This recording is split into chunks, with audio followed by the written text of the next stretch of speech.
गुरु प्यारे साध संगत जी, वो समा आ चुका है कि हजूर शहनशाह जल्दी ही स्टेज पर पहुँच रहे हैं। मैं आई संगत अगे बेनती करा कि जिन्होंने पास मोबाइल फोन ने वो अपने मोबाइल फोन हम स्विच ऑफ कर लैन, फिर सत्संग तो बाद फिर चालू कर लेना। और आई संगत को बेनती है कि जिन्होंने भैन मातावां को बच्चे ने वो पिछे लैके बैठन ताकि सत्संग के दौरान किसी किस्म का खल ना पवे। बाकी फिर बेनतियां बाद करांगे। राधा स्वामी दयाल की दया। राधा स्वामी जी सारा।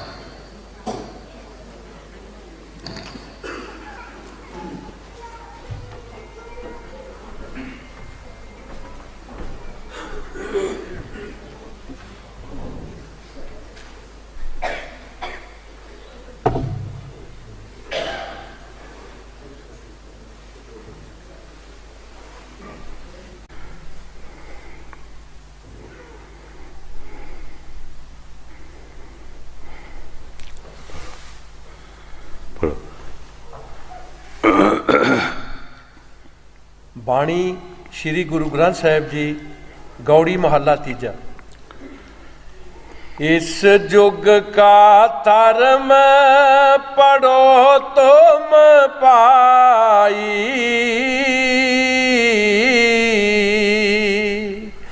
पूरे गुर सब सोजी पाई। इस जुग का धर्म पढ़ो तुम पाई, पूरे गुर सब सोजी पाई। ये बाणी महाराज तीसरी पातशाही श्री गुरु अमरदास जी दी है। गुरु साहब जी युग के मुताबिक सानू फरमा रहे हैं, क्योंकि हर एक महापुरख जद जद भी दुनिया च आउंदे है उही समझाते हैं कि भाई बकर का काम करो, बेमौसमे बीज बीजन का कोई फायदा नहीं। युग के मुताबिक काम किया जाए तो उसका कोई फायदा मिलता है। महाराज तीसरी पातशाही गुरु अमरदास जी ने अपनी पहली अवस्था दे विच पुरातन कर्मां दे पुरातन युगां दे कर्म कीते। 22 बार उन्होंने तीर्थ यात्रा की और जगमोशे भी करते रहे, लेकिन बनया कुछ नहीं, क्योंकि बकर का काम नहीं सी। जिन्हां युगां दे कर्म असी हुण भी सारे लोग कर रहे हैं, लेकिन सानू ये नहीं पता कि उस वक्त साड़ी उम्र जिहड़ी वो कितनी सी ते अज साड़ी उम्र कितनी है। जिन्हां युगां दे कर्म अज भी असी कर रहे हैं, उन्हां युगां दे विच लखां बारे उमरां सन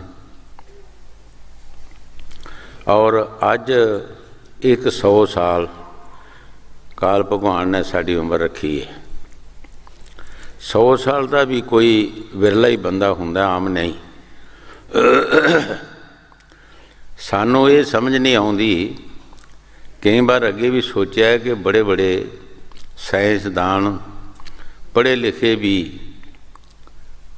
वो फिर भी पुरातन युगां दे कर्म जिहड़े अज कर रहे हैं, ये बारे कभी सोच नहीं आई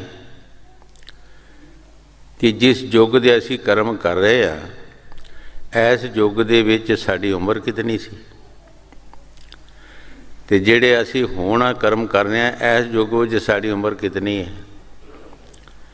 लखां वरियां दा काम जिहड़ा कि 100 साल दे विच असी उहनूं मुकम्मल कर सकते हैं, ये बारे असी कदी नहीं सोचा। देखो दुनिया दे विच बड़े बड़े पढ़े लिखे बड़े बड़े साइंसदान जिन्होंने बहुत कुछ बनाया दुनिया के उत्ते, लेकिन इस बारे नहीं सोचा। इस बारे कदी नहीं सोचा भी असी जिहड़ा अज कर्म कर रहे हैं ये किस युग का कर्म सी ते उस युग विच साडी उम्र कितनी सी। ਇਹਦੇ ਬਾਰੇ ਨਹੀਂ ਅਸੀਂ ਸੋਚਿਆ। ਆ ਦੁਨੀਆ 'ਚ ਦੇਖ ਲਓ ਹੋ ਰਹੇ ਆ, ਪਿਛਲੇ ਪੁਰਾਤਨ ਯੁੱਗਾਂ ਦੇ ਕਰਮ ਕਰ ਰਹੇ ਹਾਂ ਅਸੀਂ, ਦਵਾ ਦਬ ਕਰ ਰਹੇ। ਕੀ ਫਾਇਦਾ ਇਹਦੇ ਵਿੱਚ ਹੋਏਗਾ? ਇਹ ਵਿਚਾਰ ਹੀ ਨਹੀਂ। ਇਹ ਸੰਤ ਮਹਾਂਪੁਰਖ ਜਿਨ੍ਹਾਂ ਨੇ ਦਿਨ ਰਾਤ ਨਾਮ ਦੀ ਕਮਾਈ ਕੀਤੀ ਹੈ, ਇਹ ਉਹਨਾਂ ਨੂੰ ਪਤਾ ਹੈ ਕਿ ਵਕਤ ਦੇ ਮੁਤਾਬਕ ਕੰਮ ਕਰੀਏ ਤੇ ਉਹਦਾ ਫਾਇਦਾ ਹੈ। ਮਹਾਰਾਜ ਤੀਸਰੀ ਪਾਤਸ਼ਾਹੀ ਜਦ ਸਤਿਗੁਰ ਦੇ ਪਾਸ ਆਏ, ਗੁਰੂ ਅੰਗਦ ਦੇਵ ਦੇ ਪਾਸ, ਉਹ ਵੀ ਕਿਸ ਤਰ੍ਹਾਂ ਆਏ? ਉਹਨਾਂ ਦੇ ਘਰ ਵਿੱਚ ਹੀ ਭਤੀਜਾ ਨੂੰ ਲੱਗਦੀ ਸੀ ਉਹਨਾਂ ਦੀ ਜਿਹੜੀ ਬੀਬੀ ਅਮਰੋ ਕਰਕੇ ਉਹਨੂੰ ਬੁਲਾਉਂਦੇ ਸਨ। ਉਹ ਲੜਕੀ ਬੜੀ ਨੇਕ ਪਾਕ ਸੀ ਔਰ ਆਪਣੇ ਪਿਤਾ ਦਾ ਹੁਕਮ ਮੰਨਦੀ ਸੀ, ਭਜਨ ਸਿਮਰਨ ਕਰਦੀ ਸੀ। ਸੁਬਾਹ ਸੁਬਾਹ ਉੱਠ ਕੇ ਘਰ ਦਾ ਕੰਮ ਕਰਨਾ, ਨਾਲ ਬੜੀ ਲਹਿਰ ਤੇ ਨਾਲ ਸ਼ਬਦ ਪੜ੍ਹਨੇ। ਇਹ ਸ਼ਬਦ ਪੜ੍ਹਿਆ, ਜੇ ਸੋ ਚੰਦਾ ਉਗਵੇ ਸੂਰਜ ਚੜ੍ਹੇ ਹਜ਼ਾਰ, ਇਹ ਤੀ ਚਾਨਣ ਹੁੰਦਿਆਂ ਗੁਰਬਿਨ ਕੋਰ ਹੰਧਾਰ। ਜਦੋਂ ਇਹ ਗੁਰੂ ਸਾਹਿਬ ਨੇ ਸ਼ਬਦ ਸੁਣਿਆ ਤੇ ਬੜੇ ਹੈਰਾਨ ਹੋਏ ਕਿ ਕੌਣ ਹੈ ਉਹ ਗੁਰੂ, ਕੌਣ ਉਹ ਮਹਾਂਪੁਰਖ ਹੈ, ਇਹਨੇ ਚੰਦਰਮੇ ਸੂਰਜ ਹੁੰਦਿਆਂ ਹੋਈ ਵੀ ਹਨੇਰਾ। ਜਦੋਂ ਲੜਕੀ ਨੂੰ ਪੁੱਛਿਆ ਤੇ ਉਸ ਨੇ ਆਪਣੇ ਪਿਤਾ ਦਾ ਇਸ਼ਾਰਾ ਦਿੱਤਾ। ਕਹਿਣ ਲੱਗੇ ਅਸੀਂ ਤੇਰੇ ਪਿਤਾ ਦੇ ਪਾਸ ਕਈ ਵਾਰ ਗਏ ਹਾਂ। ਲੜਕੀ ਨੇ ਕਿਹਾ ਠੀਕ ਹੈ ਤੁਸੀਂ ਗਏ ਹੋ, ਪਰ ਰਿਸ਼ਤੇਦਾਰ ਬਣ ਕੇ ਜਾਂਦੇ ਰਹੇ ਹੋ। ਉਹ ਰਿਸ਼ਤੇਦਾਰ ਬਣ ਕੇ ਤੁਹਾਡਾ ਆਦਰ ਮਾਣ ਕਰ ਦਿੰਦੇ ਰਹੇ। ਨਾ ਤੁਸੀਂ ਕੁਝ ਲੈਣ ਗਏ, ਨਾ ਤੁਹਾਨੂੰ ਉਹਨਾਂ ਕੁਝ ਦਿੱਤਾ ਹੈ। ਇਹ ਸਾਡੀ ਹਰ ਇੱਕ ਬੰਦੇ ਦੀ ਖਾਸ਼ ਜਿਹੜੀ ਹੈ ਅਲੱਗ-ਅਲੱਗ ਹੁੰਦੀ ਹੈ। ਜੈਸੀ ਸਾਡੀ ਅੰਦਰਲੀ ਭਾਵਨਾ, ਉਸੇ ਤਰ੍ਹਾਂ ਸਾਨੂੰ ਉਹਦਾ ਫਲ ਮਿਲਦਾ ਹੈ। ਮਹਾਰਾਜ ਤੁਸੀਂ ਰਿਸ਼ਤੇਦਾਰ ਬਣ ਕੇ ਗਏ ਹੋ, ਉਹ ਰਿਸ਼ਤੇਦਾਰ ਬਣ ਕੇ ਤੁਹਾਡਾ ਆਦਰ ਮਾਣ ਕਰ ਦਿੰਦੇ ਰਹੇ। ਨਾ ਤੁਸੀਂ ਕੁਝ ਲੈਣ ਗਏ, ਨਾ ਤੁਹਾਨੂੰ ਉਹਨਾਂ ਕੁਝ ਦਿੱਤਾ। ਜਦੋਂ ਇੰਨਾ ਬਚਨ ਸੁਣਿਆ ਤੇ ਗੁਰੂ ਸਾਹਿਬ ਨੇ ਬੜਾ ਮਹਿਸੂਸ ਕੀਤਾ ਕਿ ਗੰਗਾ ਦੇ ਘਰ ਵਿੱਚ ਹੀ ਵਗਦੀ ਸੀ, ਮੈਂ ਇਸ਼ਨਾਨ ਨਹੀਂ ਕਰ ਸਕਿਆ। ਜਦੋਂ ਬੰਦੇ ਦਾ ਕਰਮ ਆ ਜਾਏ ਫਿਰ ਉਹ ਬੰਦਾ ਖਲੋਂਦਾ ਨਹੀਂ। ਉਸੇ ਵੇਲੇ ਲੜਕੀ ਨੂੰ ਕਿਹਾ ਕਿ ਮੈਨੂੰ ਆਪਣੇ ਪਿਤਾ ਦੇ ਪਾਸ ਲੈ ਚੱਲ। ਲੜਕੀ ਨੇ ਕਿਹਾ ਮਹਾਰਾਜ ਮੈਂ ਆਪਣੀ ਮਰਜ਼ੀ ਨਾਲ ਨਹੀਂ ਜਾਂਦੀ, ਜਦੋਂ ਮੇਰੇ ਪਿਤਾ ਜੀ ਬੁਲਾਉਂਦੇ ਹੈ ਤੇ ਮੈਂ ਉੱਥੇ ਚਲੇ ਜਾਂਦੀ ਹਾਂ, ਜਦੋਂ ਇੱਧਰ ਭੇਜਦੇ ਮੈਂ ਇੱਥੇ ਆ ਜਾਂਦੀ ਹਾਂ। ਮੈਂ ਉਹਨਾਂ ਦੇ ਹੁਕਮ ਦੇ ਵਿੱਚ ਹੀ ਆਉਂਦੀ ਜਾਂਦੀ ਹੈ, ਮੈਂ ਆਪਣੀ ਮਰਜ਼ੀ ਨਹੀਂ ਕਰਦੀ। ਜਦੋਂ ਬੰਦੇ ਦੇ ਅੰਦਰ ਪਿਆਰ ਹੋਵੇ ਤਾਂ ਉਹਨੂੰ ਗੱਲ ਕਰਨ ਦੀ ਸਮਝ ਵੀ ਆ ਜਾਂਦੀ ਹੈ। ਜੇ ਪਿਆਰ ਨਾ ਹੋਵੇ ਤਾਂ ਗੱਲ ਕਰਨ ਦੀ ਸਮਝ ਨਹੀਂ ਆਉਂਦੀ। ਗੁਰੂ ਸਾਹਿਬ ਨੇ ਸੋਚਿਆ ਇਹ ਜੋ ਕੁਛ ਵੀ ਲੜਕੀ ਕਹਿ ਰਹੀ ਹੈ ਠੀਕ ਕਹਿ ਰਹੀ ਹੈ। ਲੜਕੀ ਨੂੰ ਕਿਹਾ ਬੇਟੀ ਤੂੰ ਇਹ ਦੱਸ ਸਹੁਰੇ ਔਰ ਪਿਤਾ ਦੇ ਵਿੱਚ ਕਿੰਨਾ ਕੁ ਫਰਕ ਹੁੰਦਾ? ਮੈਂ ਵੀ ਤੇ ਤੇਰਾ ਪਿਤਾ ਹੀ ਲੱਗਦਾ। ਅੱਜ ਤੂੰ ਮੇਰਾ ਹੁਕਮ ਮੰਨ ਲੈ ਤੇ ਮੈਨੂੰ ਜ਼ਰੂਰ ਆਪਣੇ ਪਿਤਾ ਦੇ ਪਾਸ ਲੈ ਚੱਲ। ਲੜਕੀ ਵੀ ਲਾਜਵਾਬ ਹੋ ਗਈ ਕਿਉਂਕਿ ਸਵਾਲ ਠੀਕ ਸੀ, ਪਰ ਮਨ ਬੜਾ ਚਲਾਕ ਹੈ ਸਾਡੇ ਸਾਰਿਆਂ ਦੇ ਅੰਦਰ ਬੈਠਾ ਹੈ।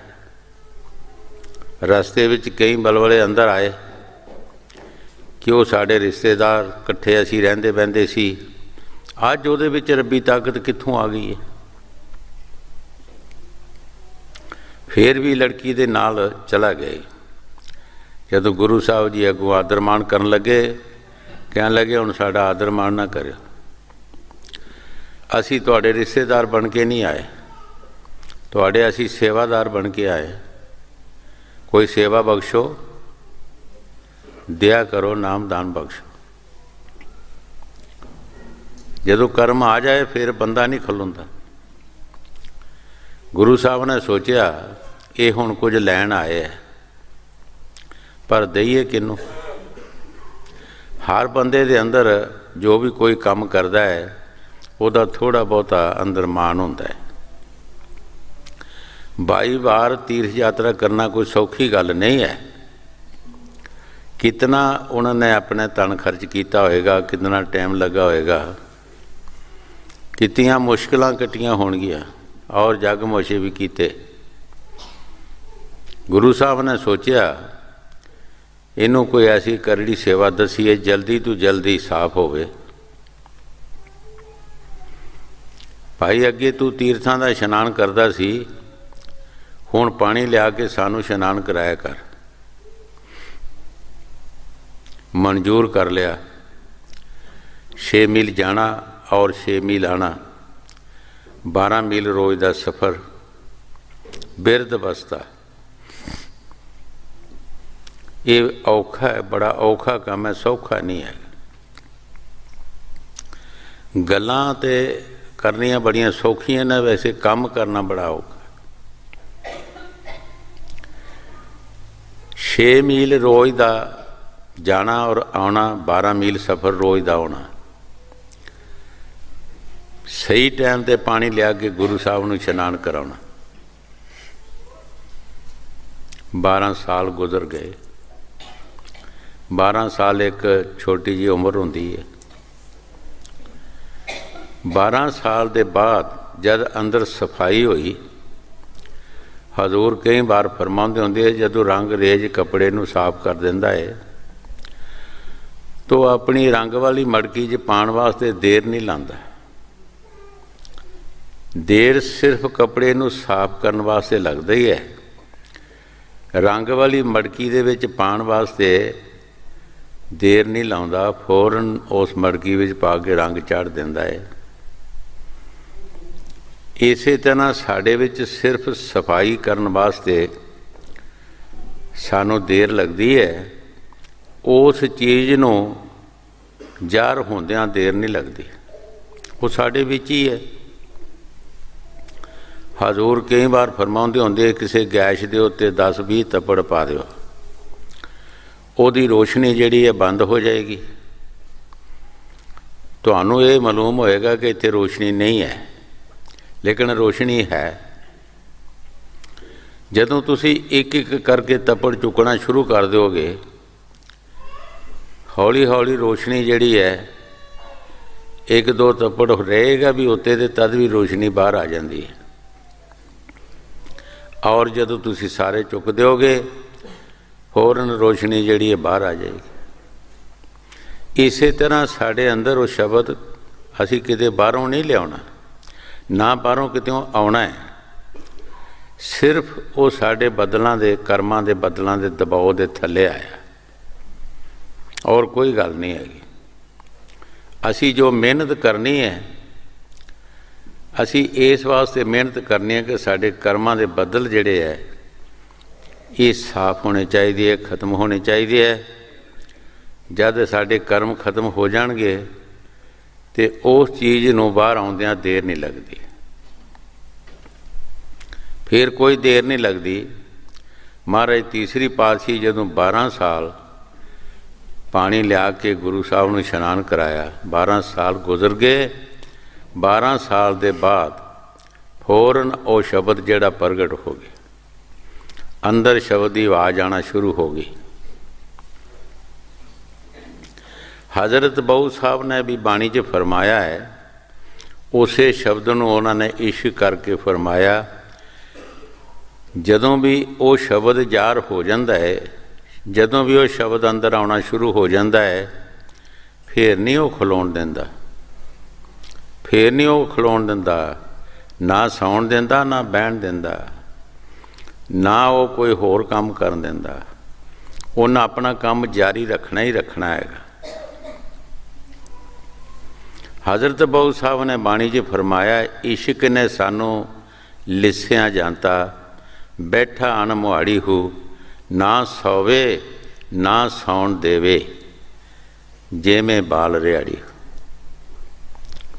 ਉਹ ਸ਼ਬਦ ਜਦੋਂ ਸਾਡੇ ਅੰਦਰ ਪ੍ਰਗਟ ਹੋਏਗਾ, ਫਿਰ ਨਹੀਂ ਅਸੀਂ ਜਿੰਨੀਆਂ ਮਰਜ਼ੀ ਅੱਖਾਂ ਮੀਟੀਏ, ਜਿੰਨੇ ਮਰਜ਼ੀ ਕੰਨ ਬੰਦ ਕਰੀਏ, ਉਹਨੇ ਨਹੀਂ ਸਾਨੂੰ ਖਲੋਣ ਦੇਣਾ। ਉਹਨੇ ਆਪਣੀ ਟੱਲੀ ਟਣਕਾਉਂਦਾ ਹੀ ਰਹਿਣਾ ਹੈ। ਨਾ ਸੌਵੇ ਨਾ ਸੌਣ ਦੇਵੇ, ਜਿਵੇਂ ਬਾਲ ਰਿਹਾੜੀ। ਛੋਟੇ ਬੱਚੇ ਦੀ ਮਿਸਾਲ ਦਿੱਤੀ ਹੈ। ਛੋਟਾ ਬੱਚਾ ਜਦੋਂ ਕੋਈ ਰੋਂਦਾ ਹੈ ਤਾਂ ਉਹ ਫਿਰ ਚੁੱਪ ਨਹੀਂ ਕਰਦਾ, ਭਾਵੇਂ ਲੱਖਾਂ ਰੁਪਏ ਉਸ ਨੂੰ ਦਿਓ। ਤੋ ਸਿਆਣੇ ਬੰਦੇ ਕੀ ਕਹਿੰਦੇ ਆ ਕਿ ਇਸ ਨੇ ਰਿਹਾੜ ਫੜ ਲਈ ਹੈ, ਇਹ ਹੁਣ ਆਪਣਾ ਦੌਰ ਪੂਰਾ ਕਰਕੇ ਹੀ ਚੁੱਪ ਕਰੇਗਾ। ਇਸ ਵਾਸਤੇ ਉਹ ਸ਼ਬਦ ਸਾਡੇ ਅੰਦਰ ਹੈ। ਮਹਾਰਾਜ ਤੀਸਰੀ ਪਾਤਸ਼ਾਹ ਗੁਰੂ ਅਮਰਦਾਸ ਜੀ ਨੇ 12 ਸਾਲ ਸੇਵਾ ਕੀਤੀ, ਔਰ ਜਦ ਅੰਦਰ ਸਫਾਈ ਹੋਈ ਤਾਂ ਫੌਰਨ ਸ਼ਬਦ ਜਿਹੜਾ ਅੰਦਰ ਪ੍ਰਗਟ ਹੋ ਗਿਆ। ਉਹ ਸ਼ਬਦ ਦੀ ਲੱਜਤ ਆਉਣਾ ਸ਼ੁਰੂ ਹੋ ਗਈ, ਕਿਉਂਕਿ ਮੌਸਮ ਦਾ ਕੰਮ ਕੀਤਾ, ਬੇਮੌਸਮੇ ਕੰਮ ਨਹੀਂ।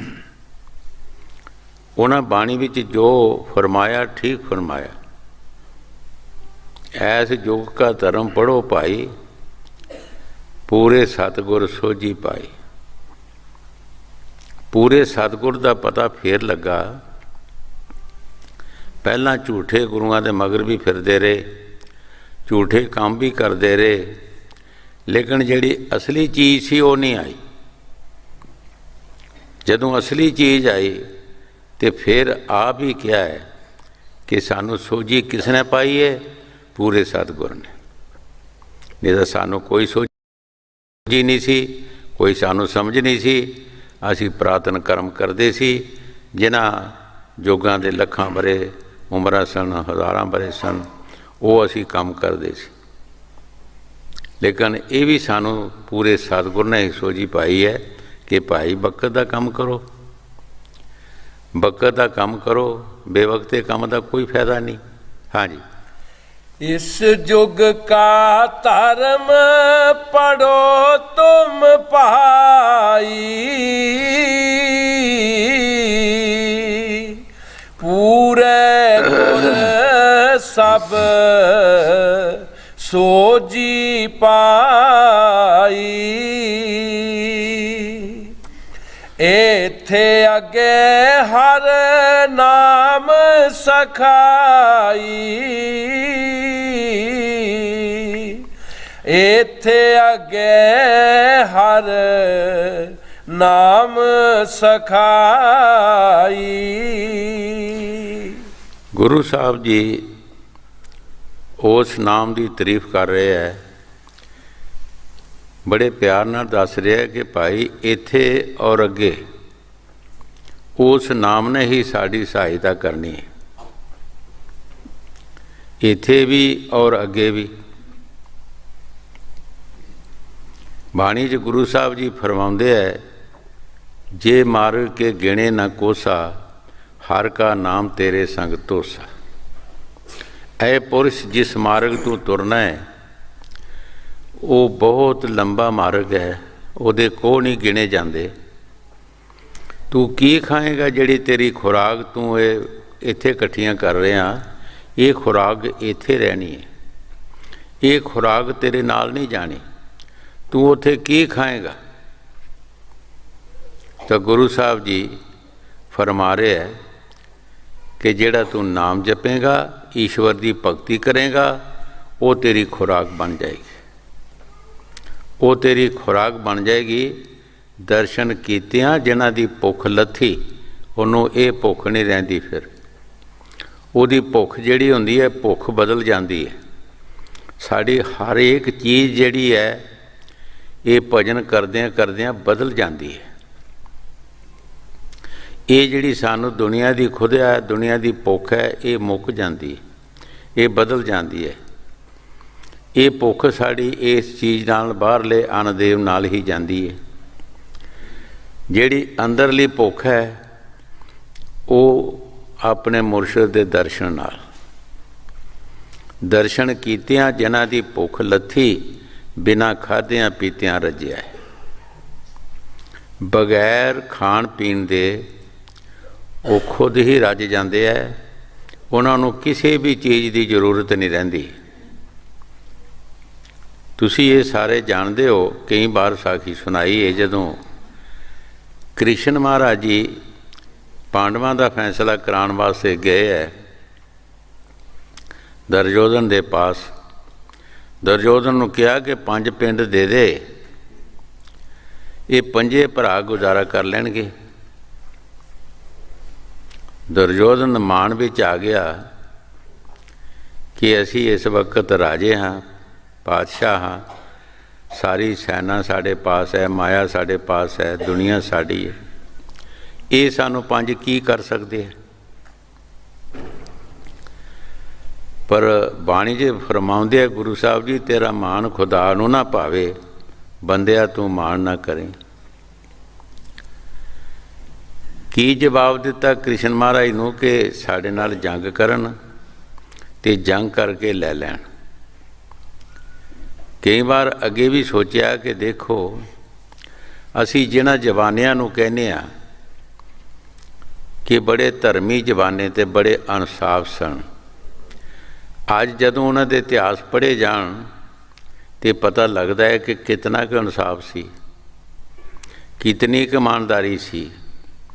ਜਿਹੜੇ ਇੱਕ ਆਪਣੇ ਭਰਾ ਨੂੰ ਨਹੀਂ ਸੀ ਦਿੰਦੇ ਕੁਝ ਵੀ, ਉਹ ਦੂਸਰਿਆਂ ਲੋਕਾਂ ਦਾ ਕੀ ਹਾਲ ਸੀ। ਜਦੋਂ ਭਰਾਵਾਂ ਨੂੰ, ਆਪਣੇ ਸੱਕੇ ਭਰਾਵਾਂ ਨੂੰ ਨਹੀਂ ਦਿੱਤਾ ਕੁਝ ਵੀ, ਤੇ ਦੂਸਰਿਆਂ ਦਾ ਕੀ ਹਾਲ ਸੀ। ਕਿਤਨੀ ਕੁ ਇਮਾਨਦਾਰੀ। ਰਾਵਣ ਕਿਉਂ ਮਰਿਆ? ਭਰਾ ਨੇ ਕਿਉਂ ਦਿੱਤਾ ਭੇਤ? ਕੱਚੇ ਮਕਾਨਾਂ 'ਚ ਭਰਾ ਰਹਿੰਦਾ ਸੀ, ਰਾਵਣ ਸੋਨੇ ਦੇ ਮਕਾਨਾਂ 'ਚ ਰਹਿੰਦਾ ਸੀ। ਰਾਵਣ ਸੋਨੇ ਦੇ ਮਕਾਨਾਂ ਵਿੱਚ ਰਹਿੰਦਾ ਸੀ, ਮਹੱਲਾਂ ਵਿੱਚ, ਅਤੇ ਉਹ ਕੱਚੇ ਕੁਠੀਏ ਵਿੱਚ, ਕੱਚੇ ਮਕਾਨ 'ਚ ਰਹਿੰਦਾ ਸੀ। ਇਹ ਇਨਸਾਫ ਸੀ ਇਹਨਾਂ ਦਾ, ਇਹਨਾਂ ਯੁੱਗਾਂ ਦੇ ਵਿੱਚ। ਜਦੋਂ ਕ੍ਰਿਸ਼ਨ ਮਹਾਰਾਜ ਜੀ ਉੱਠ ਕੇ ਆਉਣ ਲੱਗੇ ਅਤੇ ਕਹਿਣ ਲੱਗੇ ਕਿ ਤੁਸੀਂ ਅੱਜ ਸਾਡੇ ਪਾਸ ਰਹੋ। ਉਹਨਾਂ ਕਿਹਾ ਕਿ ਕਿਸੇ ਦੇ ਪਾਸ ਰਹਿਣ ਦੇ 1-2 ਮਸਲਾ ਹੁੰਦਾ ਹੈ, ਜਾਂ ਗੁਰੂ ਸਿੱਖ ਦਾ ਨਾਤਾ ਹੋਵੇ, ਜਾਂ ਕੋਈ ਆਪਣੀ ਹੋਰ ਸੰਬੰਧ ਹੋਵੇ, ਕੋਈ ਰਿਸ਼ਤੇਦਾਰੀ ਦਾ, ਜਾਂ ਹੋਰ ਕੋਈ ਯਾਰ ਦੋਸਤੀ ਦਾ ਸਿਲਸਿਲਾ ਹੋਵੇ, ਅਤੇ ਤੁਹਾਡਾ ਅਤੇ ਮੇਰੇ ਨਾਲ ਕੋਈ ਰਿਸ਼ਤਾ ਹੀ ਨਹੀਂ ਰਿਹਾ। ਜਦੋਂ ਤੁਸੀਂ ਮੇਰੀ ਗੱਲ ਮੰਨੀ ਨਹੀਂ ਅਤੇ ਮੇਰਾ ਤੁਹਾਡੇ ਨਾਲ ਕੀ ਨਾਤਾ ਹੈ? ਰਾਤ ਰਹਿਣ ਦਾ ਮਸਲਾ ਵੀ ਕੋਈ ਨਹੀਂ। ਬਿਦਰ ਦੇ ਘਰ ਚਲਾ ਗਿਆ। ਬਿਦਰ ਦੇ ਘਰ ਚਲਾ ਗਏ। ਬਿਦਰ ਅੱਗੇ ਘਰ ਨਹੀਂ ਸੀ, ਜਾ ਕੇ ਦਰਵਾਜ਼ਾ ਟਣਕਾਇਆ। ਅੰਦਰੋਂ ਬਿਦਰ ਦੀ ਔਰਤ ਜਦੋਂ ਆਈ, ਉਸ ਨੇ ਦਰਸ਼ਨ ਕੀਤਾ। ਦਰਸ਼ਨ ਕਰਦਿਆਂ ਹੀ ਉਹਦੀ ਹੋਸ਼, ਜਿਹੜੀ ਦੁਨੀਆ ਦੀ ਹੋਸ਼, ਭੁੱਲ ਗਈ। ਹੋਸ਼ ਹੀ ਨਹੀਂ ਦੁਨੀਆ ਦੀ ਰਹੀ। ਇੰਨੀ ਮਸਤੀ ਆ ਗਈ, ਇੰਨਾ ਅੰਦਰ ਪਿਆਰ ਆ ਗਿਆ। ਕ੍ਰਿਸ਼ਨ ਮਹਾਰਾਜ ਨੂੰ ਕੇਲੇ ਅੱਗੇ ਰੱਖੇ ਖਾਣ ਵਾਸਤੇ, ਛਿੱਲੜ ਛਿਲ ਕੇ ਕ੍ਰਿਸ਼ਨ ਮਹਾਰਾਜ ਨੂੰ ਦੇਈ ਜਾਵੇ ਅਤੇ ਗੱਭੇ ਆਪ ਖਾਈ ਜਾਵੇ। ਜਦੋਂ ਬਿਦਰ ਜੀ ਆਏ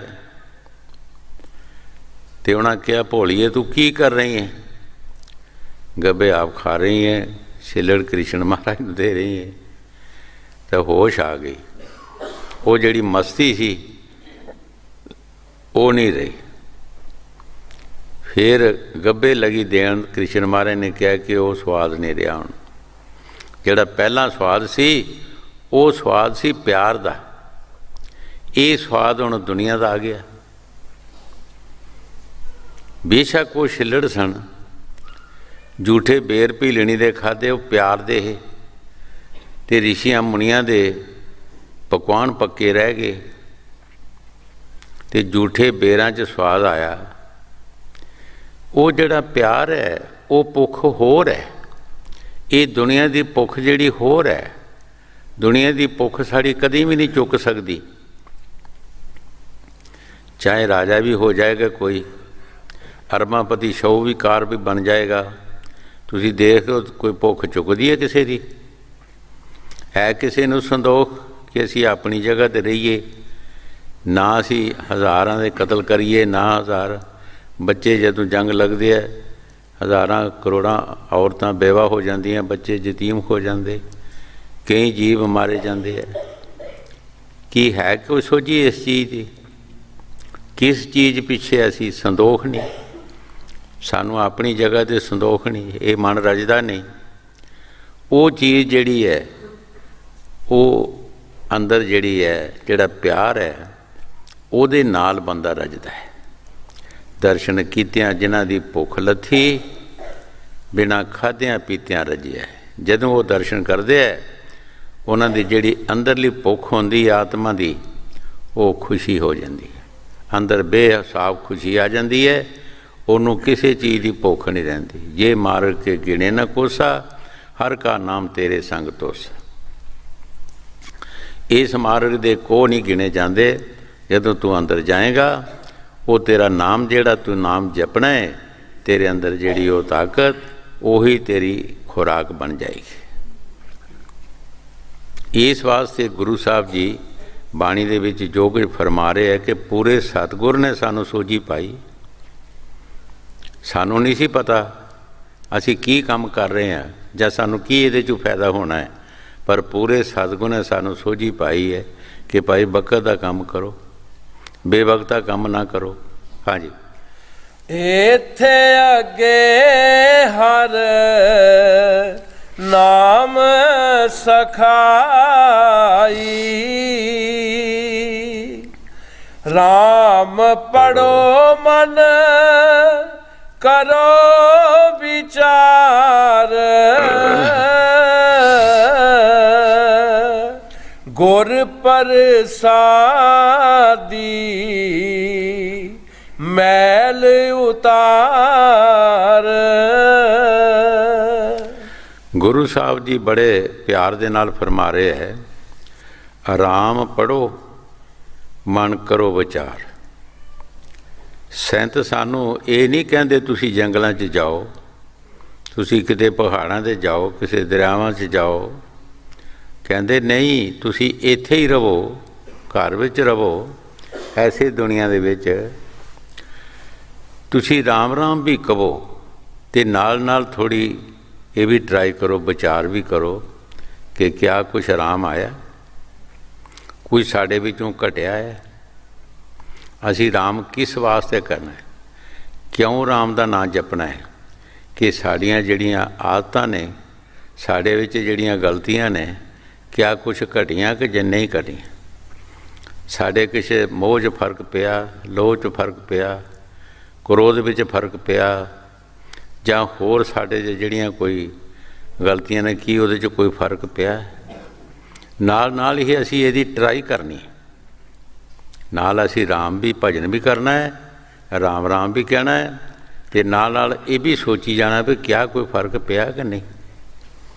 जे नहीं पिया फर्क तो फिर आपां जोर शोर नाल वो काम करना है, फर्क पवे।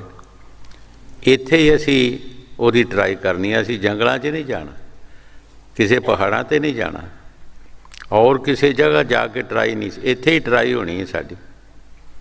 इसे दुनिया दे विच कबीर साहब जी महाराज, क्योंकि फकीरां ने अपने आप दीयां ट्राइयां कीतियां। कबीर साहब जी महाराज फरमाउंदे है, जे कोई सुटे गुद्दड़ कूड़ा बांग अरूड़ी सहीए। ऐ कबीर, गुद्दड़ कूड़ा किहड़ा सुट रहे लोकी, जो लोकी लामे ताने देंदे है, मीणे मारदे है, निंदिया करदे है, कई तरह दीयां गल्लां, चोर ठग, कई कुछ कहना है जिहड़ा अगे तुरदा है बंदा। तू रूड़ी की तरह सही जा। रूड़ी दे उत्ते असी जो भी घर का गंदा समान हुंदा वो आ जाके रूड़ी ते सुट्टदे हैं। हूंज हांज के अंदरों असी बाहरों सब रूड़ी ते सुट्टदे हैं। लेकिन एक दिन रूड़ी का भी आ जाता,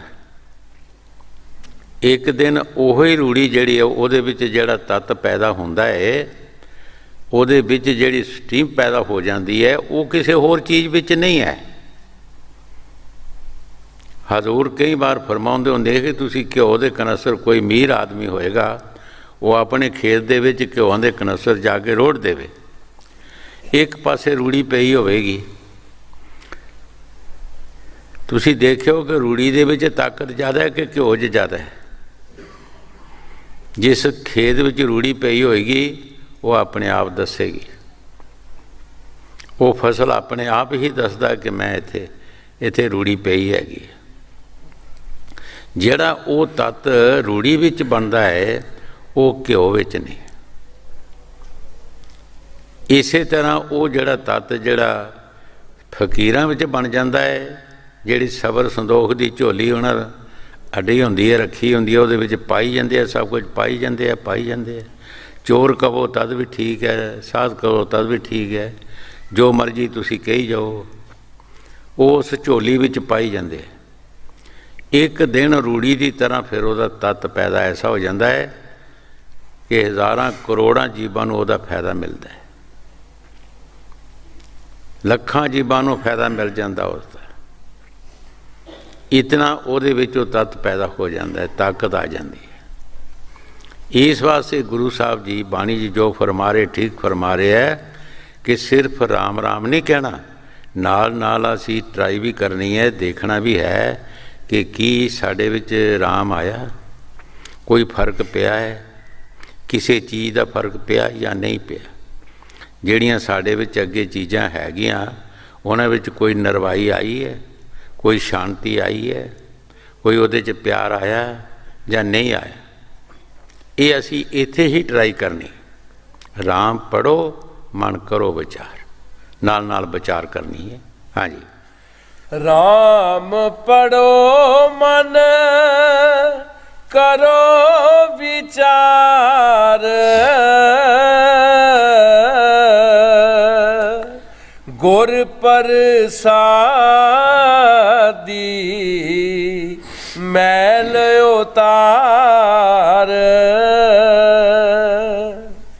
ਵਾਦ ਵਿਰੋਧ ਨਾ ਪਾਇਆ ਜਾਏ,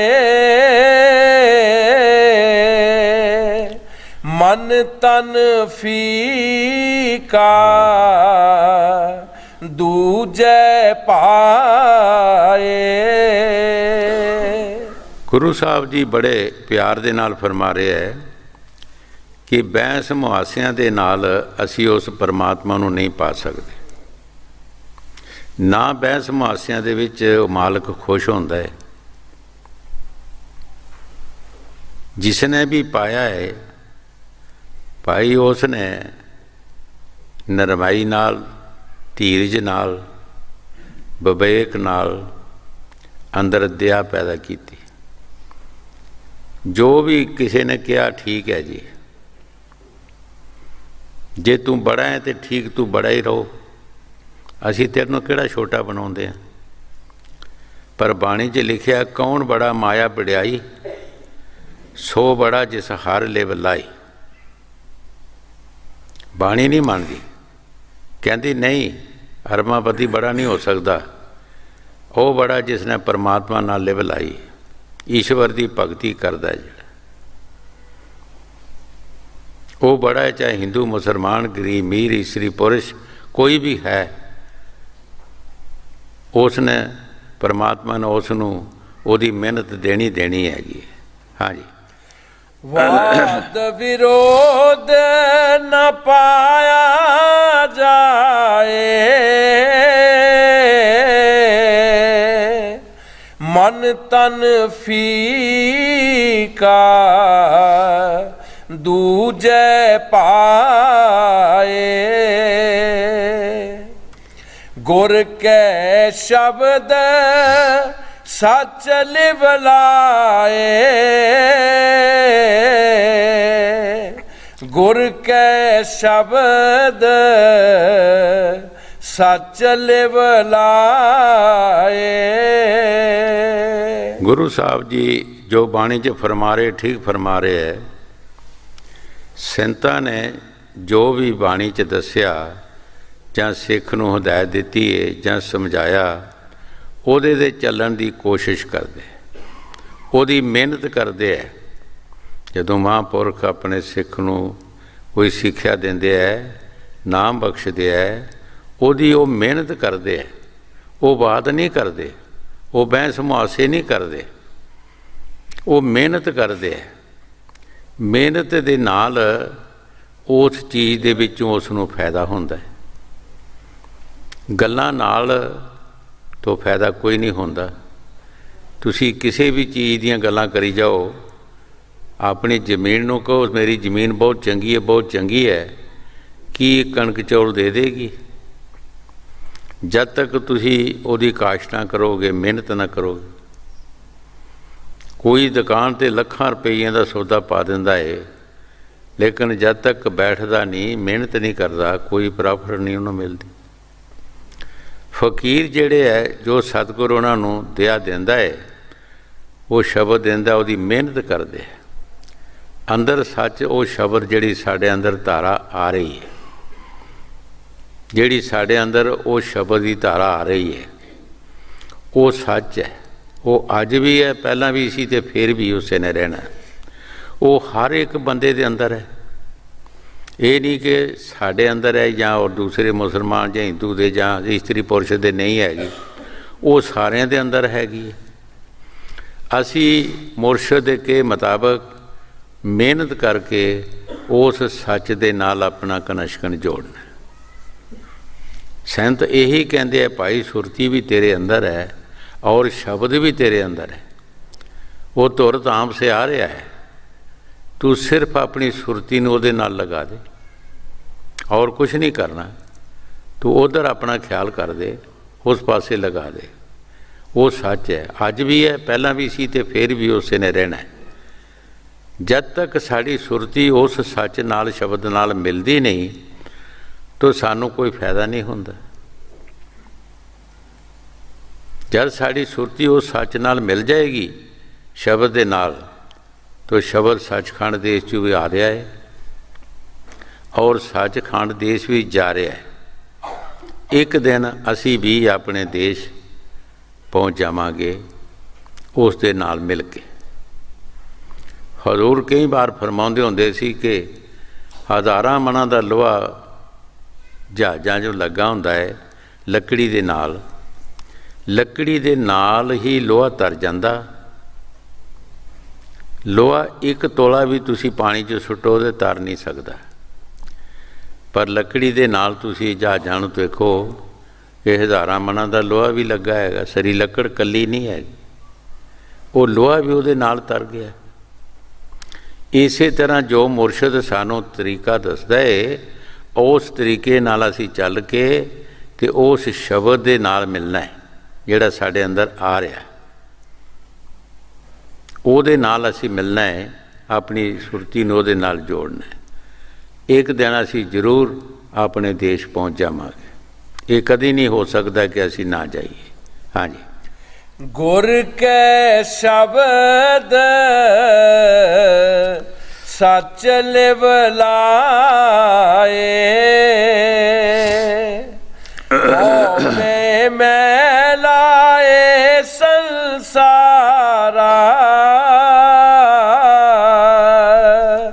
नित तीरथ नावे ना जाए अहंकारा। गुरु साहब जी जो असी मौके के मुताबिक काम कर रहे हैं, उहदे बारे गुरु साहब जी फरमा रहे हैं कि सारा संसार इस हुमे च मैल च फसिया है। नित असी तीर्थ नहाउंदे हां, इशनान करते हैं, हंकार करते हैं। जदों हंकार करते हैं मैल लग जाती है, बजाए मैल लुआण दे असी मैल ला के आउने हैं। लेकिन जिहड़ी साडे अंदर मैल लगी है, वो साडे बाहरले पानी दे नाल नहीं धुच सकदी, ना असी साफ हो सकते हैं। संतां ने बाणी दे विच फरमाया है, परिए हथ पैर तन दे, ला पानी उतर सखे।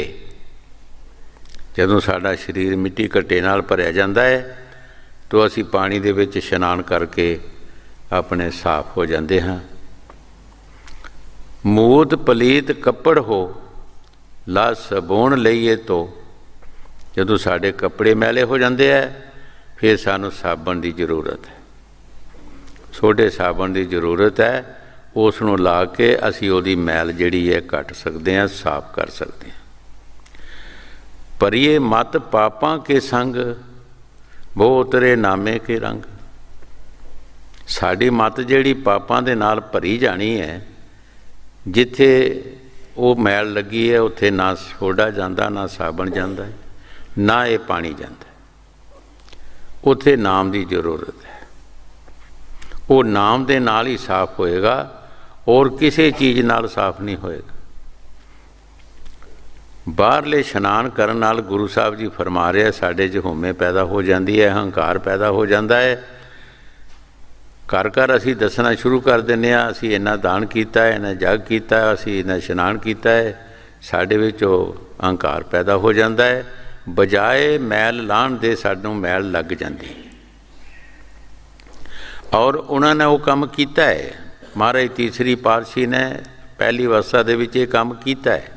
ਉਹਨਾਂ ਨੂੰ ਇਹ ਤਜਰਬਾ ਹੈ, ਉਹ ਆਪਣੇ ਤਜਰਬੇ ਹੀ ਸਾਨੂੰ ਦੱਸ ਰਹੇ ਹੈ। ਇਸ਼ਨਾਨ ਕਰਕੇ ਉਹਨਾਂ ਵਿੱਚ ਵੀ ਇਹ ਚੀਜ਼ ਆਈ ਹੋਵੇਗੀ, ਤਾਂ ਹੀ ਦੁਨੀਆ ਦਾ ਤਜਰਬਾ ਹੋਇਆ ਨਾ। ਆਮ ਕੋਈ ਬੰਦਾ ਕਹਿੰਦਾ ਤੈਨੂੰ ਗੱਲ ਕੋਈ ਸੁਣਾ, ਕਹਿੰਦਾ ਘਰ ਬੀਤੀ ਸੁਣਾਵਾਂ ਕਿ ਜਗ ਬੀਤੀ, ਕਹਿੰਦੇ ਜਗ ਦਾ ਕੀ ਫਾਇਦਾ, ਘਰ ਬੀਤੀ ਸੁਣਾ। ਜਿਹੜੀ ਘਰ 'ਚ ਤੇਰੇ ਬੀਤੀ ਉਹ ਸੁਣਾ। ਸੰਤ ਜੋ ਆਪਣੇ ਨਾਲ ਬੀਤਦਾ ਹੈ ਉਹ ਬਾਣੀ 'ਚ ਲਿਖਦੇ, ਇਹ ਜਗ ਦੀ ਨਹੀਂ ਲਿਖਦੇ। ਫਿਰ ਉਹ ਤਜਰਬਾ ਇਹਦੇ ਹੈ ਕਿ ਜੋ ਸਾਡੇ ਨਾਲ ਹੋਇਆ ਹੈ ਦੂਸਰਿਆਂ ਨਾਲ ਵੀ ਹੈਗਾ। ਜੇ ਸਾਡੇ ਵਿੱਚ ਹੰਕਾਰ ਆਇਆ ਹੈ ਇਸ਼ਨਾਨ ਕਰਕੇ, ਤੇ ਬਾਕੀ ਵਾਲਿਆਂ 'ਚ ਵੀ ਆਇਆ ਹੀ ਹੋਊਗਾ। ਹਾਂਜੀ। ਹਉਮੈ ਮੈਲਾ ਏ ਸੰਸਾਰਾ,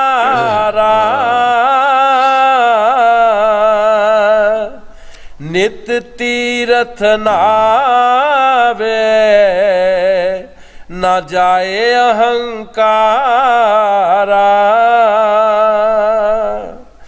ਬਿਨ ਗੁਰ ਭੇਟੇ ਜਮ ਕਰੇ ਖੁਆਰਾ, ਬਿਨ ਗੁਰ ਭੇਟੇ ਜਮ ਕਰੇ ਖੁਆਰਾ। ਗੁਰੂ ਸਾਹਿਬ ਜੀ ਬੜੇ ਪਿਆਰ ਦੇ ਨਾਲ ਫਰਮਾ ਰਹੇ ਹੈ ਕਿ ਭਾਈ ਬਗੈਰ ਸਤਿਗੁਰ ਦੇ ਜਮ ਸਾਨੂੰ ਖੁਆਰ ਕਰਨਗੇ, ਕਿਉਂਕਿ ਬਿਨਾਂ ਸਤਿਗੁਰ ਦੀ ਸਿੱਖਿਆ ਦੇ ਅਸੀਂ ਜੋ ਵੀ ਕੰਮ ਕਰਦੇ ਹਾਂ ਉਹ ਅਸੀਂ ਜਮ ਦੂਤਾਂ ਦਾ ਹੀ ਕੰਮ ਕਰਦੇ ਹਾਂ। ਉਹ ਅੱਛਾ ਨਹੀਂ ਕਰਦੇ। ਅਸੀਂ ਜੋ ਅਸੀਂ ਸਤਿਗੁਰ ਦੇ ਕਹਿਣੇ ਮੁਤਾਬਕ ਕੰਮ ਕਰਾਂਗੇ ਉਹਦਾ ਫਾਇਦਾ ਹੋਏਗਾ। ਜਿਹੜਾ ਅਸੀਂ ਆਪਣੇ ਮਨ ਦੀ ਮਰਜ਼ੀ ਕਰਦੇ ਹਾਂ ਉਹਦਾ ਕੋਈ ਫਾਇਦਾ ਨਹੀਂ। ਉਹ ਤਾਂ ਸਾਨੂੰ ਇੰਤ ਸਮੇਂ ਜਮਦੂਤ ਆਉਣਗੇ ਔਰ ਸਾਡੀ ਰੂਹ ਆਤਮਾ ਨੂੰ ਕੱਢ ਕੇ ਲੈ ਜਾਣਗੇ। ਜੋ ਵੀ ਅਸੀਂ ਕਰਮ ਕੀਤੇ ਹੋਣਗੇ ਉਹਨਾਂ ਕਰਮਾਂ ਦੀ ਸਾਨੂੰ ਸਜ਼ਾ ਮਿਲੇਗੀ।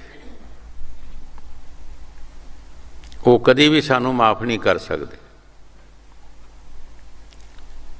ਪਰ ਜੇ ਅਸੀਂ ਸਤਿਗੁਰ ਕਿਸੇ ਮਹਾਂਪੁਰਖਾਂ ਦੇ ਕਹਿਣੇ ਮੁਤਾਬਕ ਜੋ ਦੱਸਿਆ ਕੰਮ ਕਰਾਂਗੇ ਫਿਰ ਜਮਦੂਤ ਨਹੀਂ ਆਉਣਗੇ। ਮਹਾਰਾਜ ਤੀਸਰੀ ਪਾਤਸ਼ਾਹੀ ਗੁਰੂ ਸਾਹਿਬ ਜੀ ਫਰਮਾਉਂਦੇ ਹੈ, ਸ਼ਬਦ ਸੁਣੇ ਸੋ ਦੂਰੋਂ ਭਾਗੇ ਮਤ ਮਾਰੇ ਜੀਓ ਬੇਪਰਵਾਹ। ਜਿਹਦੇ ਪਾਸ ਸ਼ਬਦ ਹੁੰਦਾ ਹੈ ਸੰਤਾਂ ਮਹਾਂਪੁਰਖਾਂ ਦਾ, ਉਹਦੇ ਪਾਸ ਜਮਦੂਤ ਨਹੀਂ ਆ ਸਕਦੇ। ਉਹ ਦੂਰੋਂ ਹੀ ਸੁਣ ਕੇ ਭੱਜ ਜਾਂਦੇ ਹੈ। ਹਾਂਜੀ। ਬਿਨ ਗੁਰ ਭੇਟੇ ਜਮ ਕਰੇ ਖੁਆਰਾ, ਸੋ ਜਨ ਸਾਚਾ ਜੋ ਹਉਮੈ ਮਾਰੇ। ਗੁਰ ਕੈ ਸ਼ਬਦ ਪੰਚ ਸੰਘਾਰੈ। ਗੁਰੂ ਸਾਹਿਬ ਜੀ ਇੱਕ ਇਹ ਸਾਂਝਾ ਸ਼ਬਦ ਦੱਸ ਰਹੇ ਹੈ, ਕਿਉਂਕਿ ਸੰਤਾਂ ਦੀ ਬਾਣੀ ਮੁਸ਼ਤਰਕਾ ਹੁੰਦੀ ਹੈ, ਕਿਸੇ ਦਾ ਨਾਂ ਨਹੀਂ ਲੈ ਰਹੇ। ਸੋ ਜਨ ਸੱਚਾ, ਸੋ ਲਫ਼ਜ਼ ਜਿਹੜਾ ਇੱਕ ਮੁਸ਼ਤਰਕਾ ਹੈ, ਕੋਈ ਵੀ ਹੋ ਸਕਦਾ ਹੈ। ਸੋ ਜਨ ਸੱਚਾ ਜੋ ਹਉਮੈ ਮਾਰੇ। ਹੁਣ ਹਉਮੈ ਦਾ ਇਹ ਐਸੀ ਬਿਮਾਰੀ ਹੈ ਸਾਡੇ ਅੰਦਰ ਕਿ ਕੋਈ ਵੀ ਡਾਕਟਰ ਇਹਦੀ ਦਵਾਈ ਨਹੀਂ ਦੇ ਸਕਦਾ, ਔਰ ਕਿਸੇ ਵੀ ਕਰਮ ਨਾਲ ਇਹ ਨਹੀਂ ਜਾ ਸਕਦੀ। ਇਹਦੇ ਬਾਰੇ ਸੰਤ ਮਹਾਂਪੁਰਖ ਆਪ ਹੀ ਫਰਮਾਉਂਦੇ ਹੈ, ਆਪ ਦਵਾਈ ਦਿੰਦੇ ਹੈ। ਹਉਮੈ ਮਮਤਾ शब्द जलाई। जदों सिख शब्द की कमाई करता है, ज्यों ज्यों कमाई करता जाता है, ਇਹਦੀ ਹੋਮੇ ममता ਜਿਹੜੀ घटना शुरू हो जाती है। 5 काम क्रोध मोह लोभ हंकार ਜਿਹੜੇ ਇਹ भी बदल जाते हैं। बिखसे अमृत पिया जब राम नाम लिव लगी। हर चीज़ बदल जाती है। जिस तरह किसी वृक्ष का फल बदल जाता, तुसी उधर ध्यान दिओ कि किसी वृक्ष नाल फल लगा है, पहला वो कड़वा होंदा है, वृक्ष दे नाल जुड़िया रहिंदा है, आस्ते आस्ते ਉਹਦੇ ਵਿੱਚ ਮਠਿਆਸ ਆ ਜਾਂਦੀ ਹੈ, ਬਦਲ ਜਾਂਦਾ। ਇਸੇ ਤਰ੍ਹਾਂ ਜਿਉਂ-ਜਿਉਂ ਇਹ ਨਾਮ ਜਪੇਗਾ, ਇਹਦੇ ਵੀ ਅੰਦਰ ਜਿਹੜੀਆਂ ਚੀਜ਼ਾਂ ਦੁੱਖ ਦੇਣ ਵਾਲੀਆਂ ਨੇ ਇਹ ਬਦਲ ਜਾਣਗੀਆਂ, ਆਪਣੇ ਆਪ ਹੀ ਬਦਲ ਜਾਣਗੀਆਂ। ਜਿਸ ਤਰ੍ਹਾਂ ਮਿਸਾਲ ਦੇ ਤੌਰ ਤੁਸੀਂ ਕਿਸੇ ਬੰਦੇ ਦੀ ਮਿਸਾਲ ਲੈ ਲਓ। ਕੋਈ ਬੰਦਾ ਖਰਾਬ ਹੈ, ਚੰਗਾ ਨਹੀਂ, ਲੇਕਿਨ ਅੱਛੇ ਬੰਦੇ ਦੀ ਸੰਗਤ ਕਰਦਾ ਹੈ, ਨੇਕ ਪਾਕ ਬੰਦੇ ਦੀ ਸੰਗਤ ਕਰਦਾ ਹੈ, तो आस्ते आस्ते एक दिन ਉਹਦੇ ਵਿੱਚੋਂ ਜਿਹੜੀ ਗਲਤੀਆਂ ਹੁੰਦੀਆਂ ਸਾਰੀਆਂ ਦੂਰ ਹੋ ਜਾਂਦੀਆਂ ਨੇ। ਉਹ ਵੀ ਅੱਛਾ ਬਣ ਜਾਂਦਾ ਹੈ, ਉਹ ਵੀ ਨੇਕ ਪਾਕ ਬਣ ਜਾਂਦਾ ਹੈ। ਇਸੇ ਤਰ੍ਹਾਂ ਸਾਡੇ ਅੰਦਰ ਜਿਹੜੀਆਂ ਸਾਨੂੰ ਦੁੱਖ ਦੇਣ ਵਾਲੀਆਂ ਤਾਕਤਾਂ ਨੇ, ਜਿਉਂ-ਜਿਉਂ ਸਿੱਖ ਨਾਮ ਜਪਦਾ ਹੈ, ਉਹ ਆਪਣੇ ਆਪ ਹੀ ਤਾਕਤਾਂ ਜਿਹੜੀਆਂ ਨੇ ਖਤਮ ਹੋ ਜਾਂਦੀਆਂ ਨੇ। ਆਪਣੇ ਆਪ ਹੀ ਉਹ, ਜਿਸ ਤਰ੍ਹਾਂ ਇੱਕ कई बारी आवाज़ की मिसाल दी है, जिस दरख्त ते आवाज़ बैठा होंदा है तो दूसरे जानवर उड़ नहीं सकते, तो बाहरों कोई आ नहीं सकता। जिहड़े बैठे होंदे आ वो भी बेजान होंदे आ। इसे तरह जिहड़ियां साडे अंदरों ताकतां ने, वो शब्द दे अगे काम नहीं कर सकदी। ज्यों-ज्यों सिख शब्द की कमाई करता है, वो ताकतां जिहड़ियां ने वो खत्म होना शुरू हो जाती, क्योंकि उन्होंने खुराक नहीं मिलती। जिस पशु की खुराक नहीं मिले, पशु ने कमज़ोर होना ही होना। जिस बंदे की खुराक नहीं मिलेगी, बंदा कमज़ोर होएगा। जिस खाश की खुराक नहीं मिलेगी, वो खाश कमज़ोर होएगी।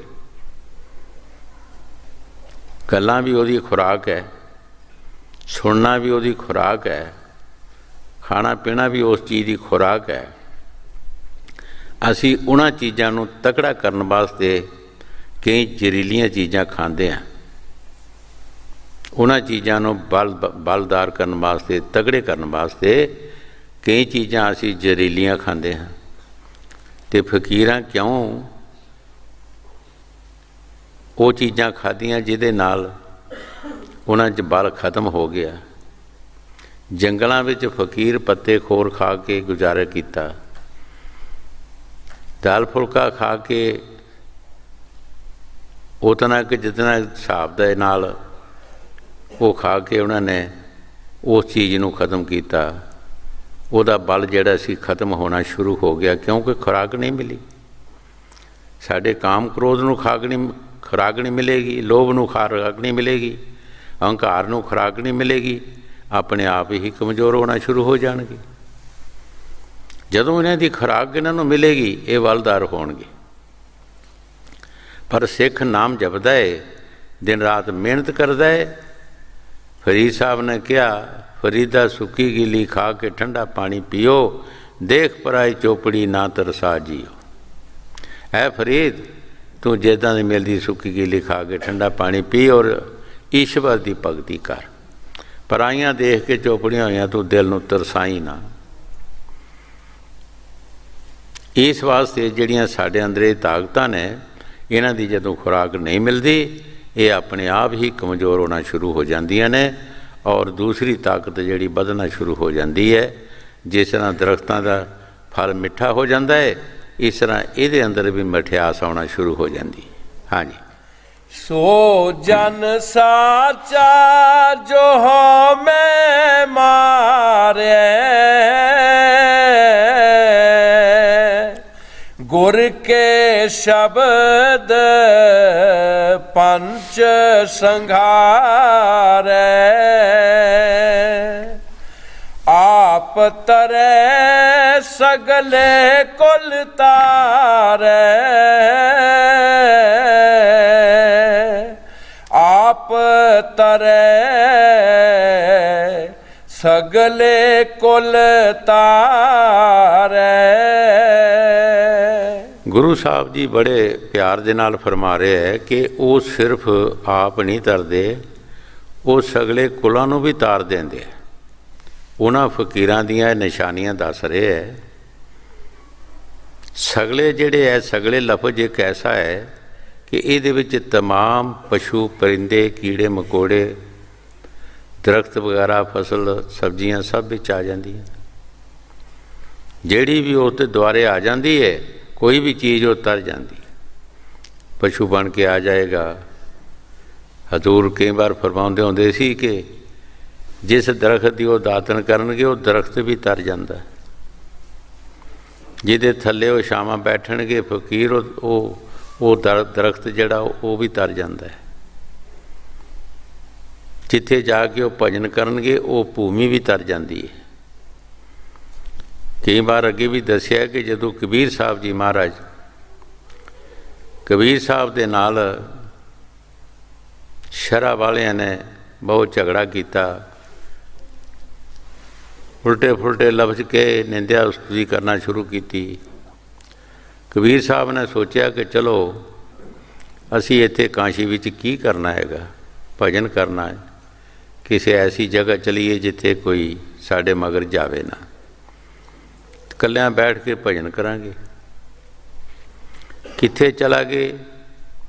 जिसनों माघर देश कहा गया। माघर देश जिहड़ा सी वो साडे ऋषियां मुनियां ने उसनों रद्दिया सी कि जिहड़ा भी इत्थे मरेगा वो गधे दी जून विच आएगा। वो इलाका ही जिहड़ा उस इलाके नूं ही इन्हां रद्दिया सी कि इस इलाका ही जिहड़ा पवित्र नहीं है, साफ नहीं है। वो असी भी देखिया जाके इलाका। कबीर साहब जी उत्थे आके बैठे, भजन किया। पिछे पिछे उन्होंने श्रद्धालु भी चला गए, कलौनियाँ बन गईयां, खेतीबाड़ी होना शुरू हो गई, शहर बन गए। उस भूमि नूं भी तार दिता जिसनों ऋषियां मुनियां ने और शहर के लोगों ने रद्दिया सी कि जिहड़ा इत्थे आके मरेगा वो गधे की जून विच जाएगा।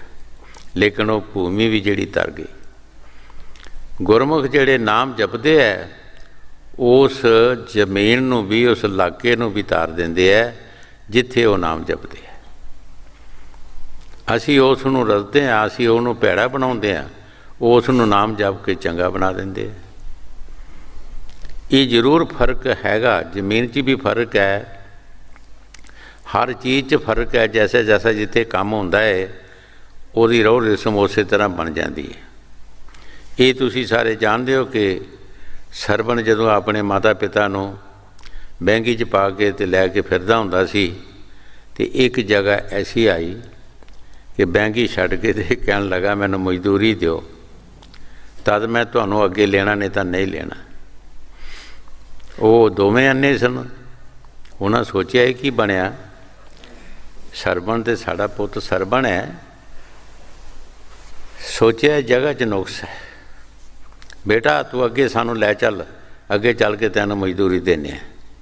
जदों उत्थों बहंगी चुक के अगे लै गया तो होश आ गई, फिर माफ़ियाँ मंगन लगा, कहने लगा मैं बहुत गलती की है, तुहाडे पासों मैं पैसे मंगे। कहने लगे नहीं तेरा कसूर नहीं कोई भी, ये उस जगह का कसूर सी। वो जगह ही ऐसी सी जिस जगह ते कोई ऐसा काम होंदा उत्थे कोई भला मानस भी बंदा चले जाए उसका भी मन बदल जाता, फर्क पै जाता है। हाँ जी। आप तरै सगले कुल तारै, माया मोह नट बाजी पाई, मन मुख अंध रहे लपटाई। गुरु साहब जी बड़े प्यार दे नाल फरमा रहे है, माया मोह ने ऐसा एक तमाशा बनाया है, इस जीव ਨੂੰ ऐसा नचा रही है जिस तरह नटां ਦਾ तमाशा ਹੁੰਦਾ है। नटां ਦਾ तमाशा ਤੁਸੀਂ ਕਈ ਵਾਰ ਦੇਖਿਆ ਹੈ कि माया वास्ते वो कितने नचदे टपदे पुठे सीधे होंदे है। इसे तरह ये माया मोह दे विच जीव आके नटां दे तमाशे वांगर नच रहे। और जब संत महापुरख मिलते हैं वो इनू समझाते हैं, भाई तू ईश्वर की भगती कर, तू ये जिहड़ा नच रहा है माया मोह दे विच, ये तो तेरे साथ नहीं जाना कुछ भी, ये सब कुछ इत्थे ही रहना है। कई बार कारू पातशाह की साखी सुनाई है कि कारू पातशाह जिसने तमाम दुनिया का धन जिहड़ा सी इकट्ठा कर लिया, तो फिर ये कहा भी 1 रुपया कोई देवे तो उन्होंने लड़की का साग देवांगा। मकसद की सी, 1 रुपया कोई है कि दे कि नहीं है। एक मुसलमान गरीब लड़का सी, उसने अपनी माता को जाके कहा भी जे कदे 1 रुपये किते कढ़ के दे तो मेरी शादी पातशाह के घर हो जाती।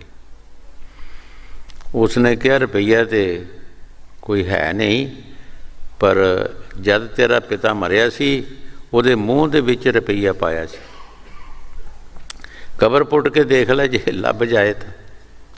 उसने कबर पुट्टी, कुदरती रुपया लभ गया। जदों पातशाह के पास गया तो रिश्ता किन देना ही, सिर्फ वो तो तजर्बा सी। पातशाह ने देखना है कि पैसे है कि या नहीं। पातशाह ने कबरां भी पटाना शुरू कीतियां, लेकिन फकीर जिहड़े आ वो तरीके नाल सानू समझाउंदे आ, सानू समझ नहीं आउंदी। किसी फकीर ने पातशाह नूं एक सूई दे दी। पातशाह जब तू दुनिया तो आएगा ये दरगाह विच लै भी मेरी सूई, मेरी मानत रख लै, मैं दरगाह विच तेरे पासों ले लवांगा। आके अपने राज महलों दे विच अपनी बेगम ने दी सूई कि जदों मैं मरांगा ये मैनू सूई देनी है, मैं किसी फकीर की मानत है देनी है। बेगम ने कहा पातशाह तेरा शरीर जाना है, सूई किदां लेगा तू? ये सूई नूं किस तरह तू लै सकदा है? जा वापस दिया। उस वेले तू कुछ भी नहीं लै सकदा। मानत पराई न रखिए दिते ही सुख होए। पराई मानत नूं रखना नहीं चाहिए, ये दित्तियां ही सुख होना है। जा वापस दिया। जिले वापस देन गया फकीर ने कहा पातशाह सलामत, 1 मासा वजन होंदा है सूई का। तू जिहड़ी इन्नी माया दुनिया की इकट्ठी कीती है ये भी तो लियाउणी है ना, तो एक मेरी नाल सूई भी ले आवीं, की फर्क पैन लगा? कहन लगा जी जे सूई नहीं मैं लिया सकता तो फिर माया भी मैं किस तरह लियाउणी है? जे तैनूं पता कि माया मैं नहीं लियाउणी तो फिर क्यों तू गरीबां दे खून खा रहा? तू लटा दे उसनूं गरीबां नूं, माया नूं। समझ आ गई कारू पातशाह नूं, सारी माया लटा दी और अपनी डायरी ते लिखिया कि जदों मैं मरांगा मेरे हाथ नंगे रखने हैं, कि इस वास्ते कि सिर्फ लोगों नूं दसन वास्ते कि मैं खाली हत्थें चलिया, मैं कुछ लैके नहीं चले। इत्थों लेना इसने की है? जो नेक पाक काम करने, जो अच्छे काम करने हैं, वो यदी जायदाद बननी। और ये जायदादां साड़ियाँ सब इत्थे रह जानियां। देख रहे तुसी रह रही हैं, शाहूकार जा रहे हैं, राजे महाराजे जा रहे हैं, गरीब मीर जा रहे हैं, की ले रहा कोई? ना कोई लिया के आया ना लैके जाना है। ये इत्थों का मटीरियल इत्थे ही रहना है। हाँ जी। माया मोह नट बाजी पाई, मन मुख अंध रहे लपटाई, गुरमुख अलपत रहे लिवलाई, ਗੁਰਮੁਖ ਅਲਪਤ ਰਹੇ ਲਿਵਲਾਈ। ਗੁਰੂ ਸਾਹਿਬ ਜੀ ਮਨਮੁਖ ਦੇ ਬਾਰੇ ਫਰਮਾ ਰਿਹਾ ਕਿ ਮਨਮੁਖ ਤੇ ਇਹਦੇ ਵਿੱਚ ਲਿਵਟਿਆ ਆ, ਔਰ ਜਿਹੜੇ ਗੁਰਮੁਖ ਨੇ ਉਹ ਮਰਗਾਈ ਦੀ ਤਰ੍ਹਾਂ ਰਹਿੰਦੇ ਐ, ਰਹਿੰਦੇ ਵੀ ਇੱਥੇ ਨੇ ਔਰ ਰਹਿੰਦੇ ਵੀ ਅਲੱਗ ਨੇ। ਜਿਸ ਤਰ੍ਹਾਂ ਮੁਰਗਾਈ ਪਾਣੀ ਵਿੱਚ ਰਹਿੰਦੀ ਏ, ਪਾਣੀ ਵਿੱਚ ਖਾਂਦੀ ਪੀਂਦੀ ਏ, ਪਾਣੀ ਵਿੱਚ ਹੀ ਉਹਦਾ ਘਰ ਵਿਹਾਰ ਸਾਰੇ, ਲੇਕਿਨ ਜਦੋਂ ਉੱਡਦੀ ਹੈ ਉਹ ਸੁੱਕੇ ਪਰਾਂ ਨਾਲ ਉੱਡ ਜਾਂਦੀ। ਇਸੇ ਤਰ੍ਹਾਂ ਗੁਰਮੁਖ ਰਹਿੰਦੇ ਇੱਥੇ ਹੀ ਨੇ, ਸਾਡੇ ਵਿੱਚ ਹੀ ਨੇ ਗੁਰਮੁਖ। ਉਹ ਕਿਤੇ ਜੰਗਲਾਂ ਪਹਾੜਾਂ 'ਚ ਨਹੀਂ ਜਾਂਦੇ, ਲੇਕਿਨ ਉਹਦਾ ਧਿਆਨ ਜਿਹੜਾ ਪ੍ਰਭੂ ਵੱਲ ਹੁੰਦਾ, ਪਰਮਾਤਮਾ ਵੱਲ ਧਿਆਨ ਹੁੰਦਾ ਹੈ। ਹਾਂਜੀ, ਗੁਰਮੁਖ ਅਲਪਤ ਰਹੇ ਲਿਵਲਾਈ। ਬਹੁਤੇ ਭੇਖ ਕਰੇ ਭੇਖ ਤਾਰੀ। ਅੰਤਰ ਤ੍ਰਿਸ਼ਨਾ ਫਿਰੇ ਅਹੰਕਾਰੀ। ਭੇਖ ਤਾਰੀਆਂ ਦੇ ਬਾਰੇ ਗੁਰੂ ਸਾਹਿਬ ਜੀ ਫਰਮਾ ਰਹੇ ਹੈ ਕਿ ਅਸੀਂ ਕੋਈ ਨਾ ਕੋਈ ਭੇਖ ਬਣਾ ਲੈਂਦੇ ਹਾਂ ਔਰ ਸੰਸਾਰ 'ਤੇ ਫਿਰਨਾ ਸ਼ੁਰੂ ਹੋ ਜਾਂਦੇ। ਉਹ ਅੰਦਰ ਸਾਡੇ ਤ੍ਰਿਸ਼ਨਾ ਜਿਹੜੀ ਲੱਗੀ ਹੈ, ਉਹ ਤ੍ਰਿਸ਼ਨਾ ਸਾਡੀ ਚੁੱਕਦੀ ਨਹੀਂ। ਘਰ ਘਰ ਮੰਗਦੇ ਫਿਰਦੇ ਹਾਂ ਔਰ ਦੁਨੀਆ ਦੇ ਦਰਸ਼ਨ ਕਰਦੇ ਹਾਂ, ਉਹਨੂੰ ਤ੍ਰਿਸ਼ਨਾ ਨੂੰ ਪੂਰਾ ਕਰਦੇ ਹਾਂ। ਭੇਖਾਂ ਦੇ ਵਿੱਚ ਗੁਰੂ ਸਾਹਿਬ ਜੀ ਫਰਮਾਉਂਦੇ ਹੈ ਕਿ ਇਸ ਨੂੰ ਭੇਖ ਦੀ ਜ਼ਰੂਰਤ ਨਹੀਂ ਹੈ,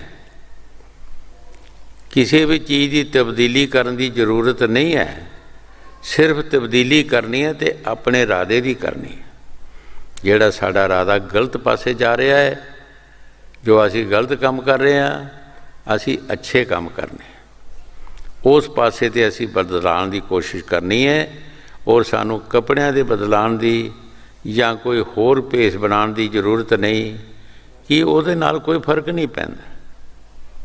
ਸਿਰਫ ਫਰਕ ਪੈਣਾ ਹੈ ਕਿ ਜਿਹੜਾ ਸਾਡਾ ਇਰਾਦਾ ਗਲਤ ਹੈ, ਗਲਤ ਪਾਸੇ 'ਤੇ ਸਾਡਾ ਖਿਆਲ ਜਾਂਦਾ ਹੈ, ਅਸੀਂ ਅੱਛੇ ਪਾਸੇ 'ਤੇ ਲੈਣਾ ਹੈਗਾ, ਚੰਗੇ ਪਾਸੇ 'ਤੇ ਉਹ ਖਿਆਲ ਆਪਣਾ ਲੈਣਾ ਹੈਗਾ। ਇਹਦੀ ਤਬਦੀਲੀ ਕਰਨੀ ਹੈ, ਬਾਕੀ ਕੱਪੜਿਆਂ ਦੀ ਤਬਦੀਲੀ ਨਹੀਂ, ਹੋਰ ਕਿਸੇ ਦੀ ਕੋਈ ਤਬਦੀਲੀ ਨਹੀਂ। ਜੈਸਾ ਹੈ ਵੈਸਾ ਰਹੇ ਬੰਦਾ। ਹਾਂਜੀ, ਬਹੁਤੇ ਭੇਖ ਕਰੇ ਭੇਖ ਤਾਰੀ।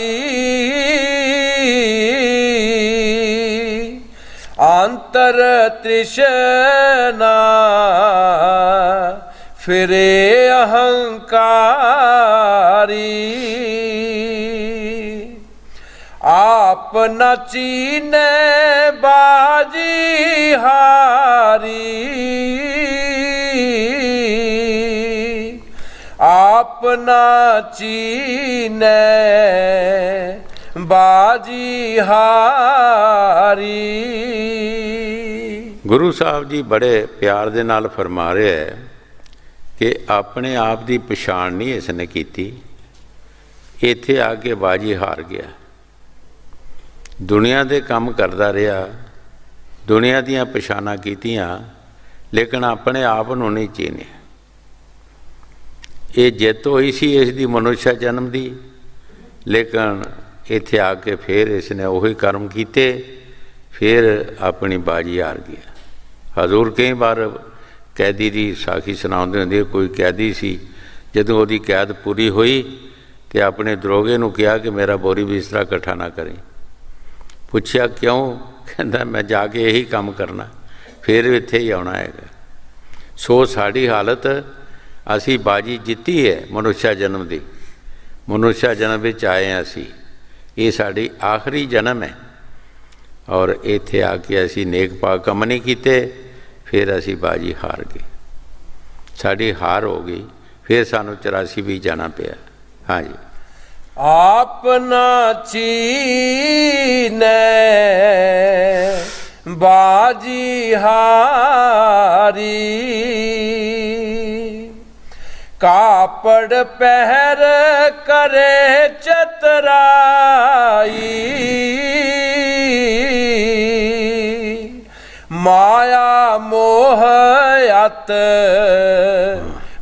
ਭਰਮ ਭੁਲਾਈ।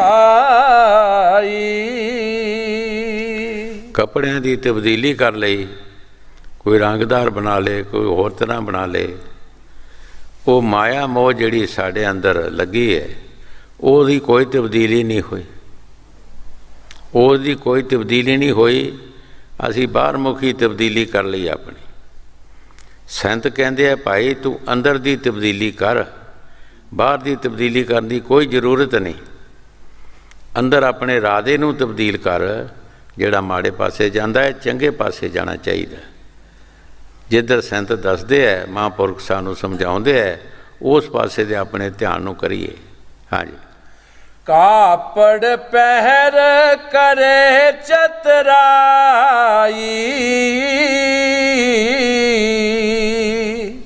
ਮਾਇਆ ਮੋਹ ਅਤ ਭਰਮ ਭੁਲਾਈ। ਬਿਨ ਗੁਰ ਸੇਵੇ ਬਹੁਤ ਦੁਖ ਪਾਈ,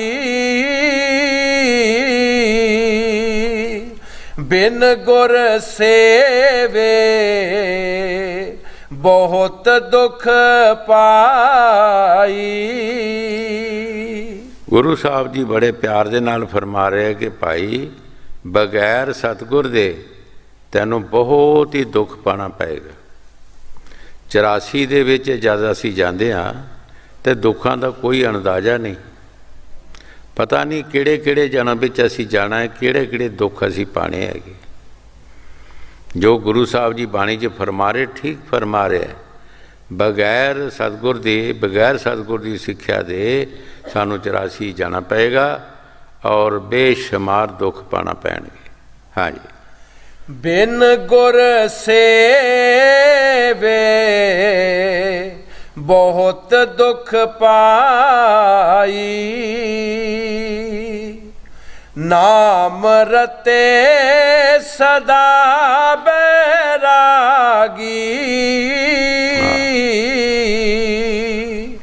ਗ੍ਰਹਿ ਅੰਤਰ ਸਾਚ ਲਿਵ ਲਾਗੀ। ਬਰਾਗੀਆਂ ਦੇ ਬਾਰੇ ਗੁਰੂ ਸਾਹਿਬ ਜੀ ਫਰਮਾ ਰਹੇ ਹੈ ਕਿ ਬਰਾਗੀ ਸਾਧੂ ਜਿਹੜੇ ਹੈ, ਬਰਾਗਣਾ ਹੱਥ 'ਚ ਫੜ ਲਈਆਂ, ਗੇਰੀਦਾਰ ਕੱਪੜੇ ਬਣਾ ਲਏ, ਘਰ ਘਰ ਮੰਗਦੇ ਫਿਰੇ। ਗੁਰੂ ਸਾਹਿਬ ਜੀ ਬਰਾਗੀ ਕਿਹਨੂੰ ਕਹਿ ਰਹੇ ਆ? ਜਿਹੜੇ ਨਾਮ ਦੇ ਨਾਲ ਰੱਤੇ ਹੈ, ਜਿਹੜੇ ਨਾਮ ਜਪਦੇ ਹੈ। ਬੇਸ਼ੱਕ ਉਹ ਆਪਣੀ ਗ੍ਰਸਤ ਵਿੱਚ ਬੈਠੇ ਹੈ, ਕੋਈ ਗੱਲ ਨਹੀਂ, ਉਹ ਫਿਰ ਵੀ ਬਰਾਗੀ ਨੇ। ਪਰਮਾਤਮਾ ਦੇ ਮਿਲਣ ਦਾ ਉਹਨਾਂ ਨੂੰ ਹਰ ਵਕਤ ਹੀ ਬਰਾਗ ਰਹਿੰਦਾ ਹੈ। ਬਰਾਗੀ ਦਾ ਮਤਲਬ ਹੈ ਕਿ ਕਿਸੇ ਨੂੰ ਮਿਲਣ ਦਾ ਬਰਾਗ, ਉਹਦੀਆਂ 24 ਘੰਟੇ ਗੱਲਾਂ, ਉਹਦਾ ਸਿਮਰਨ ਉਹ ਕਰਦਾ ਹੈ ਮਿਲਣ ਵਾਸਤੇ। ਜਿਸ ਤਰ੍ਹਾਂ ਅਸੀਂ ਕਿਸੇ ਰਿਸ਼ਤੇਦਾਰ ਨੂੰ, ਸੱਜਣ ਮਿੱਤਰ ਨੂੰ ਜਾਣਾ ਹੈ ਮਿਲਣ ਵਾਸਤੇ, ਤਾਂ ਪਹਿਲਾਂ ਹੀ ਅਸੀਂ ਕਈ ਦਿਨ ਉਹਦੀ ਵਿਚਾਰ, ਉਹਦੀਆਂ ਗੱਲਾਂ, ਉਹਦਾ ਧਿਆਨ, ਪਸ਼ੂਆਂ ਤੱਕ ਵੀ ਉਹਦੇ ਘਰ ਵੱਲ ਧਿਆਨ ਜਾਂਦਾ ਹੈ, ਉਹਦੇ ਬਾਲ ਬੱਚੇ ਵੱਲ ਧਿਆਨ ਜਾਂਦਾ ਹੈ। ਪਹਿਲਾਂ ਹੀ ਅਸੀਂ ਕਈ ਦਿਨ ਉਹਦੇ ਵੱਲ ਅਸੀਂ ਧਿਆਨ ਕਰਦੇ ਹਾਂ। ਇਸੇ ਤਰ੍ਹਾਂ ਗੁਰੂ ਸਾਹਿਬ ਜੀ ਬਾਣੀ 'ਚ ਫਰਮਾ ਰਿਹਾ ਹੈ ਕਿ ਜਿਹੜਾ ਬਰਾਗੀ ਹੈ, ਜਿਹੜਾ ਨਾਮ ਨਾਲ ਰਤਿਆ ਹੈ, ਨਾਮ ਜਪਦਾ ਹੈ, ਉਹ ਬਰਾਗੀ ਹੈ, ਜਿਹਦਾ ਪਰਮਾਤਮਾ ਦੇ ਮਿਲਣ ਦਾ ਬਰਾਗ ਹੈ, ਜਿਸ ਨੂੰ ਹਰ ਵਕਤ ਉਹ ਮਾਲਕ ਦੀਆਂ ਗੱਲਾਂ ਕਰਦਾ ਹੈ, ਹਰ ਵਕਤ ਉਹ ਮਾਲਕ ਵੱਲ ਧਿਆਨ ਕਰਦਾ ਹੈ, ਉਸ ਨੂੰ ਬਰਾਗੀ ਕਿਹਾ ਗਿਆ। ਕੱਪੜੇ ਰੰਗਾ ਕੇ ਬਰਾਗੀ ਨਹੀਂ ਬਣ ਸਕਦਾ, ਬਰਾਗਣਾ ਹੱਥ 'ਚ ਫੜ ਕੇ ਬਰਾਗੀ ਨਹੀਂ ਬਣ ਸਕਦਾ, ਕਿਉਂਕਿ ਉਹਦੇ 'ਚੋਂ ਬਰਾਗ ਨਹੀਂ ਆਇਆ ਜਿਸ ਬਰਾਗ ਨਾਲ ਇਹਦੀ ਕਲਿਆਣ ਹੋਣੀ। ਉਹ ਬਰਾਗ ਹੈ ਨਾਮ, ਈਸ਼ਵਰ ਦੀ ਭਗਤੀ। ਉਹ ਬਰਾਗ ਆਇਆ ਨਹੀਂ, ਸਾਡੀ ਕਲਿਆਣ ਹੋਣੀ ਨਹੀਂ। ਹਾਂਜੀ। ਨਾਮ ਰਤੇ ਸਦਾ ਬੈਰਾਗੀ,